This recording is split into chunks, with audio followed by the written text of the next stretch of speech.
Hey, what's up, guys? Another episode of Greg's Gains, and I'm happy to be here. Happy to be teaching you guys today about the digestive system.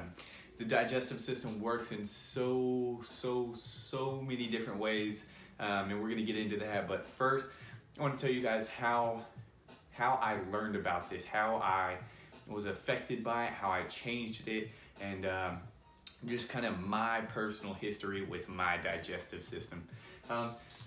So as many of you know, if you follow my Instagram, you know I've been trying different diets. I've been, eating tons of fast food to bulk. I've been being a vegetarian to try to get rid of these issues that I was receiving. I've been on a chicken and rice diet for bodybuilding. I've kind of done a lot of them. I've tried keto. Keto was not good. I stopped within like 2 or 3 days. I was like, okay, I can't do this.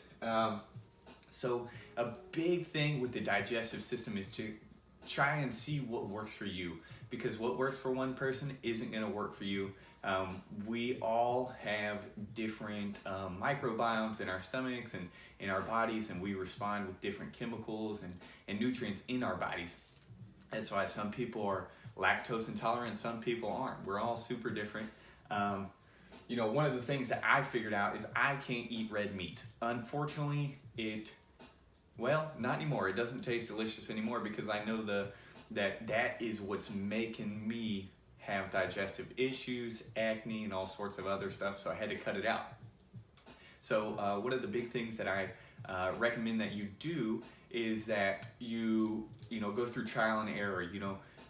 We'll get into one of these things called mindfulness eating, and it's looking at the food, seeing how it looks to you, smelling the food, see how it smells, tasting it, and then feeling how the food digests in your stomach, whether it make your stomach gurgly, like, or that it makes it feel good and full, and you're delighted.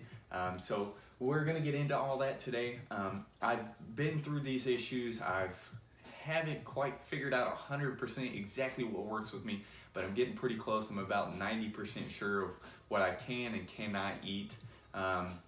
And so it's still just a trial and error. Every day you're gonna be trying new foods, you're gonna be trying new drinks, and just one thing to keep in mind is that our digestive system works with everything in our body, our blood, our brain, our mood, our health, everything. So this is super important, so pay attention. If you got 10 minutes, 15 minutes to take away from your day to listen to this, make sure you're focused and ready to jump into it. So let's get started. So we know about the digestive system. It's just a bunch of what you probably think are intestines and all sorts of stuff in there, which it is intestines, but there's a lot more functions to it than just breaking down food. So we start at the esophagus. Of course, we have the esophagus that goes down, and we have the diaphragm, and then a sub-internal stomach. So we have the esophagus so first, obviously, we eat food, we put the food in our mouth, and our teeth and saliva break down these foods to be swallowed into the esophagus. Once in the esophagus, there's a chemical that releases other chemicals that go down to the stomach and say, relax these muscles, open up. So we have the food and it travels down. This little chemical in the esophagus says, hey, open up, and opens up the LES. We'll get into that. That's the lower esophageal sphincter that allows food in and out of the stomach. So then we have our stomach. It's filled up with all sorts of pump protons and stuff like that to create acids and hormones so that your food can break down within your stomach. So we'll move on. And once the food is broken down, and it takes about 3 hours for most foods to break down. There's a lot of foods that have different times. I know steak takes about 6 hours to digest. So that's a big thing to taking in when you're working out and you're physically active. One of the things that you want to consider is how long is this food going to take to break down? How long do I have until my workout, or how long do I have in a window after my workout to eat food to digest? Most food is in there within 30 to 40 hours in your system. So what you ate on Monday is giving, what you ate on Monday is giving you fuel for Wednesday. Essentially, not exactly, but essentially. So we get into the stomach, we're breaking down foods, and then we're like, hey, the stomach's like, all right, I'm done with my part. Here we go to the small intestines. And so basically what the small intestines does is molecule absorption. This is where you get your fats and your proteins and your carbohydrates broken down so that we can put them into the bloodstream and use them. So that's why and how the digestive system works with the immune system, the endocrine system, and the nervous system. So this affects, when that gets into the blood, it's going everywhere because the blood obviously travels everywhere around your body. And so we digest it into the small intestines, and it's, absorbing all the good nutrients and vitamins and molecules and whatnot. And then it goes into that's the colon, I'm sorry. It's broken down into the small intestines, it's getting absorbed, and then all the rest of whatever is left over, like fiber and water and dead cells that are left over after the proteins, carbohydrates, and fats are broken down, it goes into the large intestines. Now the large intestines absorbs the rest of whatever nutrients that your body can, and then moves it to the colon, where it is made into stool, aka shit. So we move down the colon, and the colon's like, hey, we're gonna make this into a paste. We get down to the rectum, and we dispose of it correctly. So that's how the digestive system works. So we break down food in the esophagus, it goes to the stomach breaks it down some more, it goes to the small intestines absorbs everything that's broken down, the small intestines moves it to the large intestines takes whatever wasn't absorbed, takes that out, and then moves it to the colon so that we can dispose of our stool appropriately. So now we know how the digestive system works. Now we're going to get into what an unhealthy digestive system does. Super important. So if you got 10 seconds to pay attention, this is the most important thing you can do. You've probably heard me say it before, what you put into your body is super important. So we want to make sure that we're feeding our body nutritious foods that thrive in our system, not try to get out as quickly as possible. So some of the health risks that come with eating, processed foods and fast food and a whole bunch of sugar and, oils that are not good for you and fats that are not good for you and all sorts of things that a lot of people eat. So we want to make sure that we are eating and treating our digestive system as if it were running our whole body, because it is. So, fun fact, we'll get into another one of those. We have an ecosystem inside of us. That's how cool God is. God made living things inside of us to help us live. So we have tons of microbiomes. Microbiomes are bacteria that live in our gut. These do all sorts of different functions, from fighting off diseases to increasing, your health, to, breaking down foods, all sorts of stuff that it does. We have about 100 trillion different microbiomes, microbiomes in our system, but 300 to 500 different types of microbiomes. So fun fact, we got things living inside of us that help us or hurt us. So basically how we think about it is this food that I'm putting inside me gonna piss these little bacteria off, or is it gonna say, oh my gosh, thank you for feeding me this good food, I will use it appropriately, and I'll put it all in your body to make you feel good. So we get into some of the unhealthy digestive system risks. I'm gonna name them off and we'll go over them, one specifically. So we got anxiety, depression, frequent colds, constipation, food sensitivities, IBS, irritable bowel syndrome, migraines, fatigue, acne, eczema, acid reflux, indigestion, and obesity, cardiovascular diseases, high blood pressure, all sorts of different stuff. Now, you're probably thinking, oh my gosh, I didn't know what I ate affected all these things. And so that's why I'm here trying to bring awareness. Because, you know, you could literally be depressed because you eat like shit. So if we take that away and we stop eating like shit, we might get undepressed, maybe. Now, I'm not a doctor, so I can't prescribe anything or, you know, diagnose you with depression or whatever it may be. But just take that into consideration. If you have, you know, if you're tired all the time, you're getting headaches, you know, just look at what you're putting in your body. Are you eating, you know, a diet? You're eating a Diet Coke and a sausage biscuit from McDonald's every morning before work, and you're tired and sleepy before you even get to work?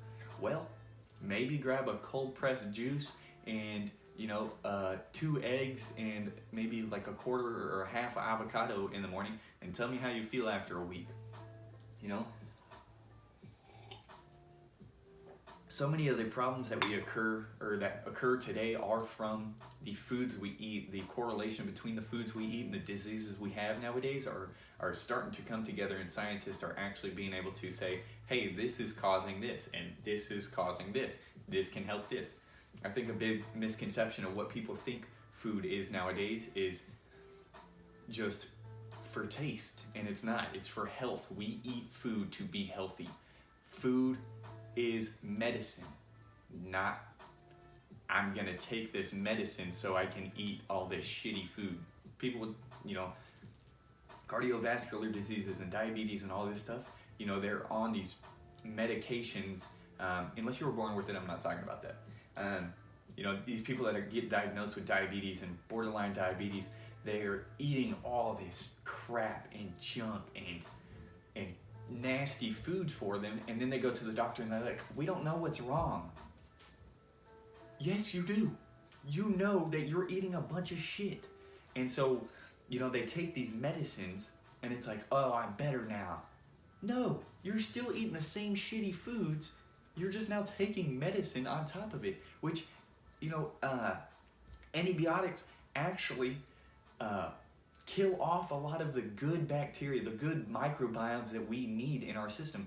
That's why we have probiotics, not antibiotics, whatever, because those kill good bacteria, and so we, you know, are trying to get into prebiotics and probiotics to help fight off diseases and diseases only, or bad bacteria and bad bacteria only. So anyways, going down the rabbit hole, food is medicine. That's how we get healthy. We don't need man-made prescriptions to make us healthy. We just have to eat right and understand what works with our digestive system so that we don't run into any of these problems. You know, another common one is acid reflux and indigestion. Now, I did a little bit of research on this last night. I didn't know too much about it, but now what I know are there's 3 common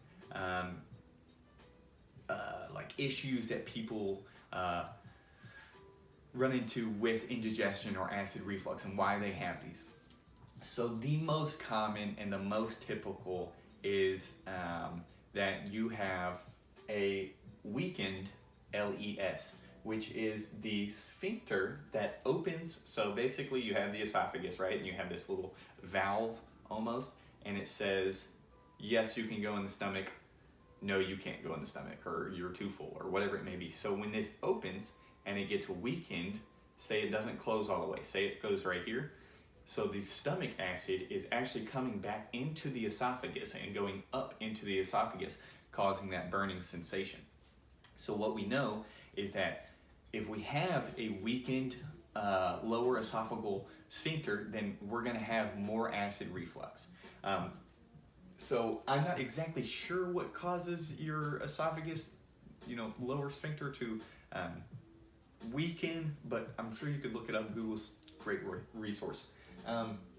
So that's one of the common issues. The second one is whatever, if you're taking any medicines or you have, daily, drinks that you drink or whatever it may be, you have this daily regimen of things, mostly medicine, predominantly medicine.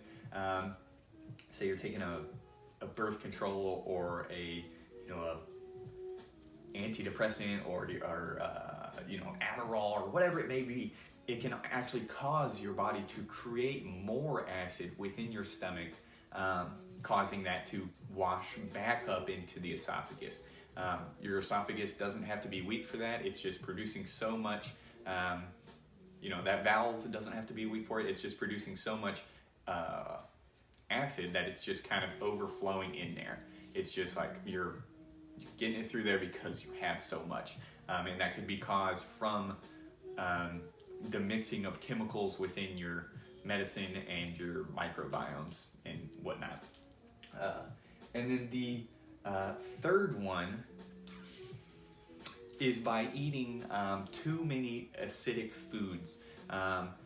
So that could be, too much spice for your stomach, too much, sodium, or too much, whatever your acidic food. I can't tell you what it is. You'll have to do that trial and error, like I did, and figure out what makes your system produce more acid. Because when that happens, you'll have indigestion, you'll have acid reflux. So you'll know, going back to that mindfulness eating, you'll know, hey, I can't eat this anymore. This is what creates that indigestion, that acid buildup in my stomach, to create that burning sensation in your esophagus. So that's a ton of stuff. Geez, come on, people. We gotta get on our healthy foods. We gotta make sure that we're putting good, nutritious, filled with vitamins, packed, good foods for our body so we can thrive and we can feel good and look good and be healthy. That's all I'm trying to do here, is teach you guys what works with what and what our body's actually doing. We're not just these beings that are just existing. We're not. We're very in depth. We have an ecosystem inside of us. Let me say that again. We have an ecosystem, living organisms inside of us, allowing our body to work. And we want to feed those little guys good food so that they can work properly. If we're feeding them bad foods all the time, they're just going to be like, this guy sucks. I'm going to start creating anxiety and depression and irritable bowel syndrome and food sensitivities and acne and eczema. And then you're like, what's going on? And it's like, these little guys are pissed off that you're feeding them, burgers and greasy burgers and cheese fries and buffalo sauce on your wings, and I don't know, but they're just probably pissed off. So if you got a lot of these problems, check yourself. Be like, yo, what's good? I need to feed myself better. So I'll get into some of those, how we can change that and make ourselves and our gut healthier. So how to make your gut healthy. How do we do that? First one, we're going to jump into changing your eating habits. So that's what I was talking about early on, the focused eating. This is literally how I want you to eat. I want you to pull your plate in front of you. I want you to, if you've got no one eating around you, whatever, pray, thank God for your food, and then turn the TV off, get your phone out of there, throw it out of there, pull your headphones out, and just breathe and be and eat. That's it. That's how your body and your mind work together. So if you're constantly stimulated while you're eating, you're just eating. You're like watching your phone, you're looking at the TV, you're just eating. You don't look at it, you don't see how it tastes, or you don't see how it looks. Like maybe you might look at it and be like, ooh, I don't know if I want to eat this. Or maybe you might smell it and you're like, oh my gosh, it smells so good. Or you taste it and you're like, I don't really know if I like this. Or you eat it and it goes into your system then it, it makes your stomach gurgle like blah, blah, blah, blah, or it's, causing you indigestion. You have to mindfully eat so we can understand which foods work with our digestive system and which foods don't work. So we change our eating habits as one of the ways that we can help ourselves create better bacteria in our gut. Staying hydrated. So staying hydrated is actually the biggest thing I ever learned from my mom. My mom is all about water. She thinks water fixes everything, which I can understand that. We're 90% water, so I could see that. I used to, if I went outside and I was riding my bike or something, I fell down and scratched my forehead or something, she'd be like, "You need to drink more water." And I'm like, "Mom, water doesn't help cuts." I break my leg, she, "Drink more water." I get sick, "Drink more water." I fail a test in school, "Drink more water." Everything is just drink more water. So shout out to my mom. She would tell you to stay hydrated, but the real reason that we stay hydrated is we are 90% water. We're close to that percentage. I think it's like 86, but whatever. Drinking water helps break down food. So we want to make sure that, and we drink those between meals, not during meals.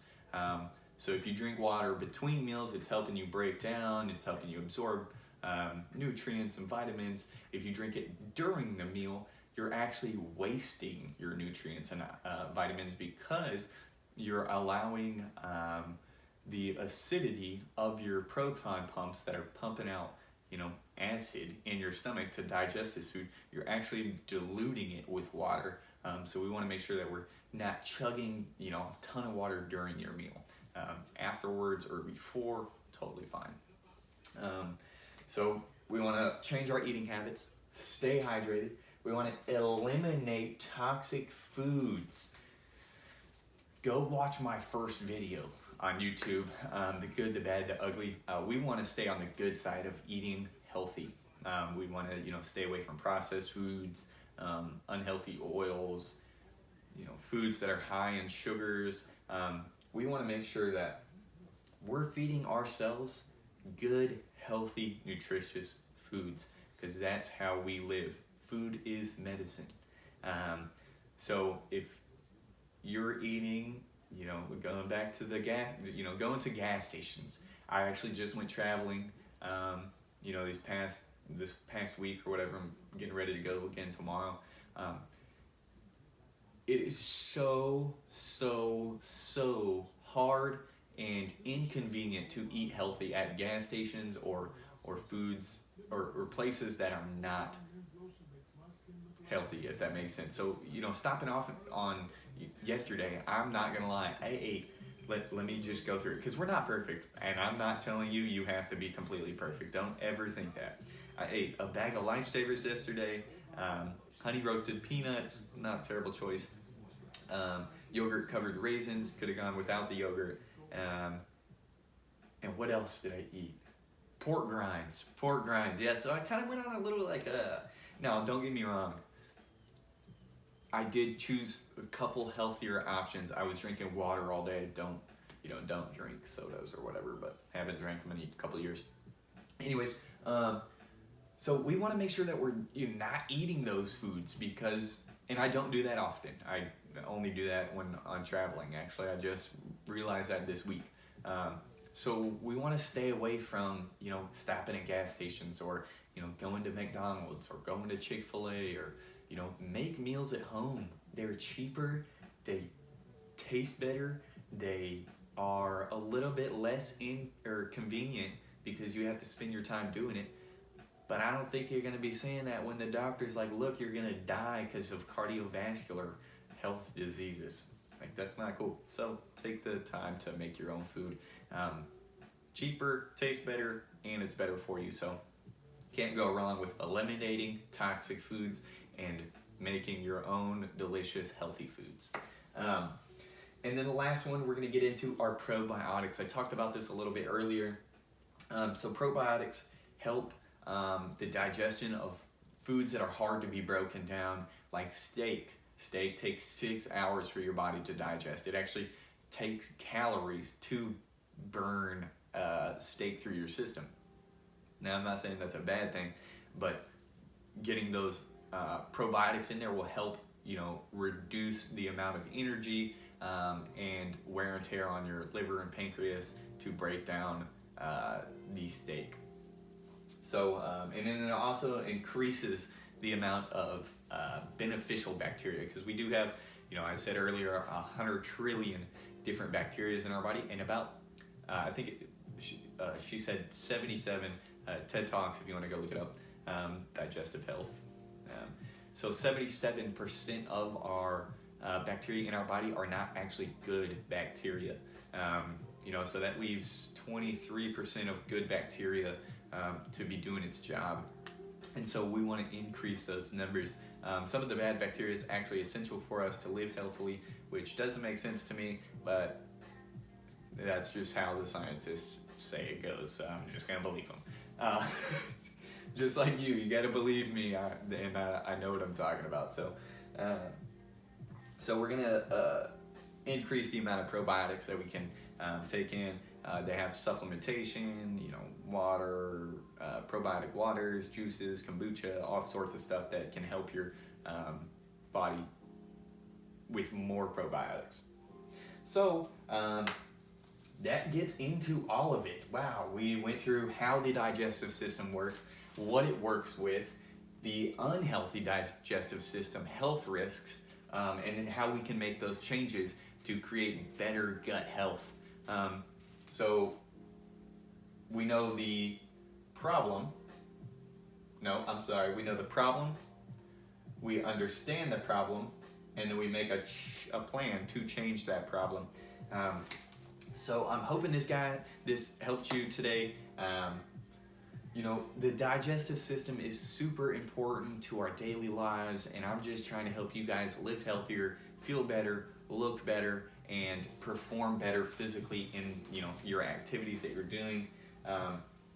That is my passion. I love helping people get healthier because I've been there. I've been down, far down to unhealthy, to mentally unstable, to emotionally unstable. There's all sorts of different things that come with being unhealthy. It's not just you're unhealthy. It's you're unhealthy, you have heart diseases, you have blood diseases, you have mental instability, you have no spiritual, connection, you have, your physical performance is terrible. Like it's just, there's so many bad things that can go wrong with you ingesting unhealthy foods, unhealthy drinks, and living an unhealthy lifestyle. So what I want to do is help you guys understand health and the health benefits from being healthy, and then just kind of bring awareness to what is unhealthy and what things can happen if you continue to be unhealthy.